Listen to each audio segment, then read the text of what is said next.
আগে যদি ধরা পড়ে তাহলে অবশ্যই তার শাস্তি আছে চারটা। আপনার কিনা যদি প্রমাণ হয়ে যায়, যদি ধরা পড়ে যায় 100 লাঠি করে তাদেরকে পিটাও, কিন্তু এগুলো হয় না, এগুলো হয় না। যদি ছেলে টাকা পাটি বেশি থাকে তাহলে বলবে এই মালটাকে কিছু করা যাবে না, কার কাছে মাল ঝাড়বো, ওকে ধর দিয়ে বিয়েটা সমাধান করে দিয়ে ওই বিচারটা সমাধান করে দে। এখন আবার নতুন বিচার মরল সর্দারেরা করেছে। আর এই মরলের চোপা এত জিভা বড়, ও যদি টাকা না পায় বিচার করবে না। টাকা অ্যামাউন্ট আগে গুনবে যে 80 লাখ আসবে না 1 লাখ আসবে। বিচার কেমন করছে দেখেন। আর কোরআনে আর হাদিসে কি বলা হয়েছে, একটা ছেলে ধরে নাও, ছেলে মেয়ে ধরা পড়লো, এখন মরল সর্দার সমাধান বের করছে। কি সমাধান? বলছে এক কাজ কর, কাকে দোষ দিবি, ছেলেটাকে দিবি না মেয়েটাকে দিবি? অপরাধ কিন্তু উভয়, দুজনেই অপরাধ করেছে। ছেলেরা তো আর গাছের সাথে করেনি, আর মেয়েটাও আপনার কিনা বাঁশের সঙ্গে ধরেনি। দুটাই ছেলে বাড়াবার সমান সমান। তো এরা বলছে কাকে ধরবি, ছেলেকে ধরবি না মেয়েকে ধরবি? তাহলে এরা যখন পথ না খুঁজে পেয়েছে তখন বলছে কি আর করবো,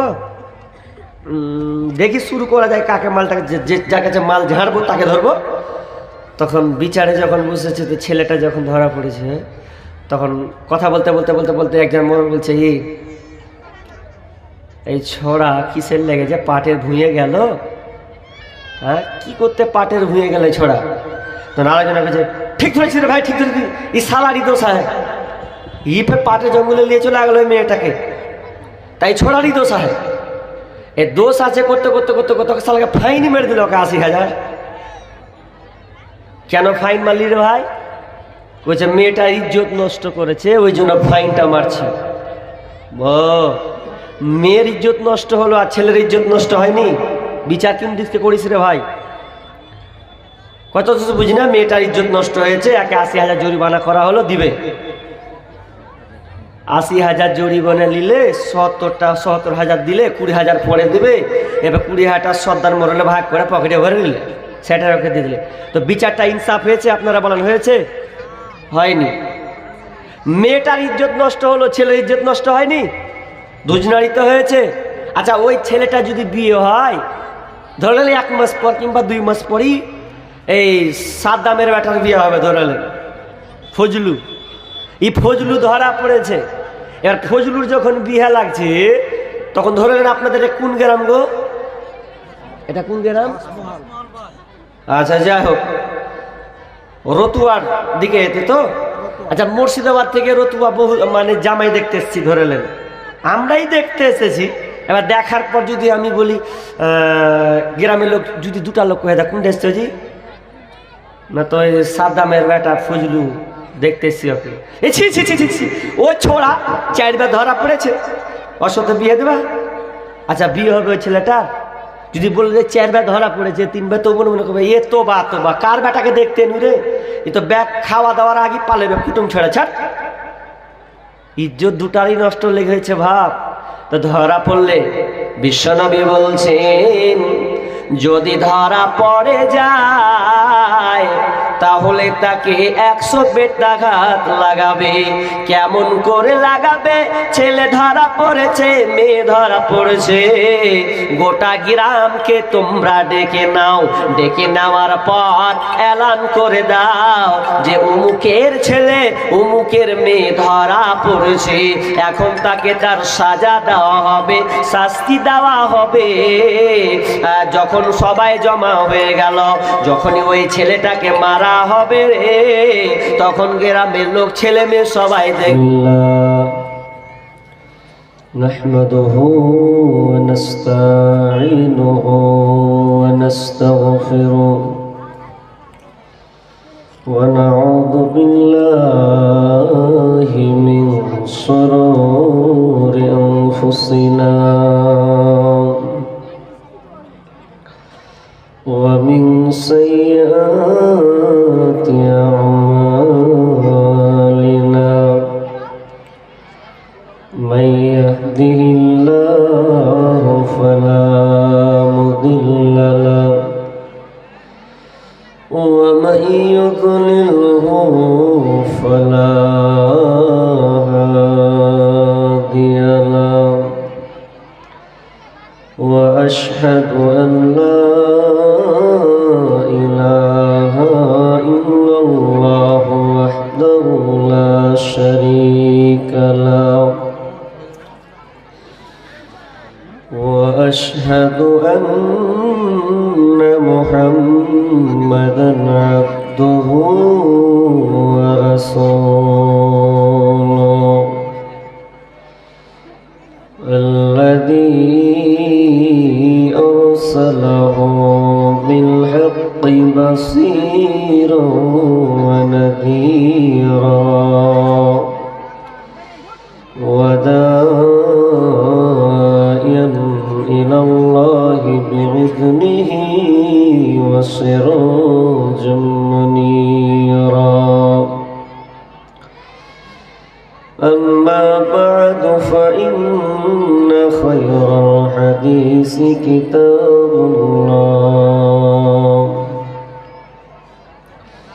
وخير الهدي هدي محمد صلى الله عليه وسلم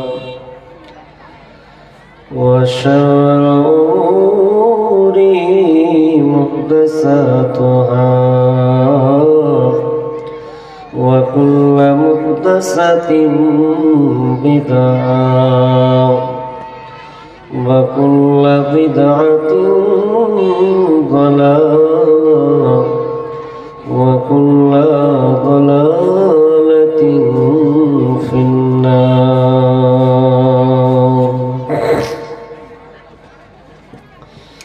فقد قال الله تبارك وتعالى في كلامه المجيد وفرقانه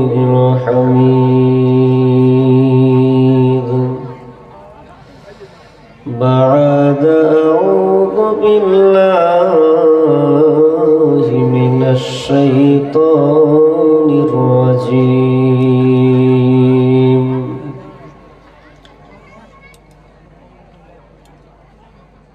وما آتاكم الرسول فخذوه وما نهاكم عنه فانتهوا بسم الله الرحمن الرحيم ولا تقربوا الزنا إنه كان فاحشة وساء سبيلا وقال النبي صلى الله عليه وسلم المرأة عورات فإذا خرجت استشرفها الشيطان وقال النبي صلى الله عليه وسلم ذاق طعام الإيمان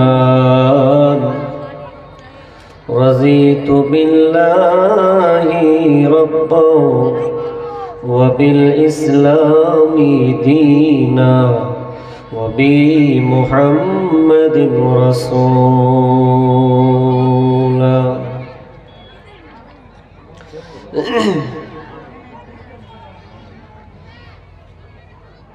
আমি কোন গুণে পার হব গো আল্লাহ পুলসে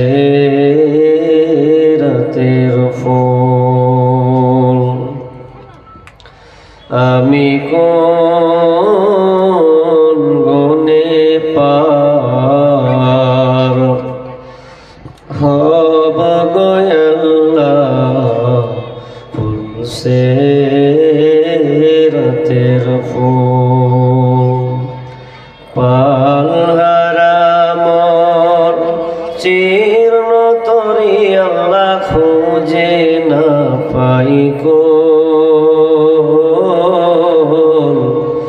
আমি কোন গুণে পার হব গো আল্লাহ ফুলসে রাতের ফুল। আমি অধম পাপী তাপী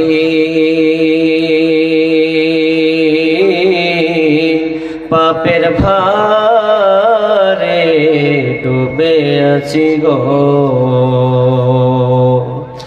আমি অধম পাপী তাপী পাপের ভারে ডুবে আছি গো। আমি অন্ধ পথিক মাওলা, তুমি আমার হাত দুখানি ধর। ও গো দয়াল, তুমি আমার দয়া কর। আমি অন্ধ পথিক মাওলা, তুমি আমার হাত দুখানি ধর।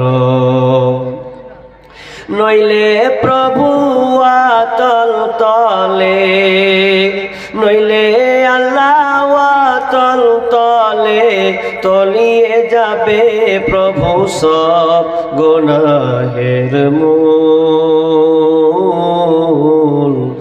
আমি কোন গুণে পার হব গো আল্লাহ ফুলসে রাতের ফুল।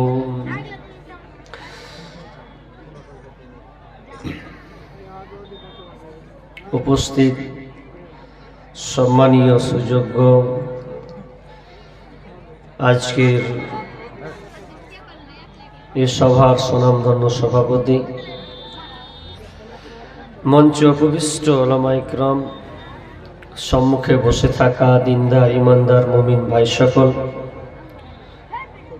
এবং পর্দার অন্তরালের মা ও বোনেরা, প্রথমে সেই মহান মনিবের দরবারে প্রশংসা করব যে মহান মনিব আমাদেরকে কোরআন এবং হাদিসের আলোচনা শোনা এবং আমলের উদ্দেশ্যে যিনি আমাদেরকে এই সামিয়ানার নিচে বসিয়েছেন, সে মহান মনিবের দরবারে আমরা একটু সকলে প্রশংসা করি, বলুন আলহামদুলিল্লাহ। অতঃপর শান্তি বর্ষিত হোক জনাবে মুহাম্মদুর রাসূলুল্লাহ, আমরা সবাই বলি সাল্লাল্লাহু আলাইহি ওয়াসাল্লাম। मेरे भाई और बुजुर्गों दोस्तों, আমি আপনাদের সম্মুখে কোরআন থেকে দুটি আয়াত পড়েছি, দুইখানা হাদিসে নববী পাঠ করেছি। আয়াত এবং হাদিসকে সামনে রেখে অল্প সংখ্যা বা অল্প সময়ের মধ্য দিয়ে কিছু কথা বলবো। ওমা তৌফিক ইল্লা বিল্লাহি তাওয়াক্কালতু ওয়া ইলাইহি উনীব। মানে অ্যাকচুয়ালি আমার শরীরটা আজ অসুস্থ বিধায় খুব গভীরে বা জয়ভাবে বলি সে ভঙ্গিমা হয়তো হবে না, তো চেষ্টা করছি ইনশাআল্লাহ 1 ঘন্টা মতো আপনাদের কিছু কোরআন হাদিসের আলোচনা শোনা। যেহেতু আমিও এসেছি বাইরে থেকে আর আপনিও শোনার জন্য এসেছেন, তো আমি আর এদিক ওদিক না করে আমি বিষয়ের দিকে ডাইরেক্ট ঢুকে যাই।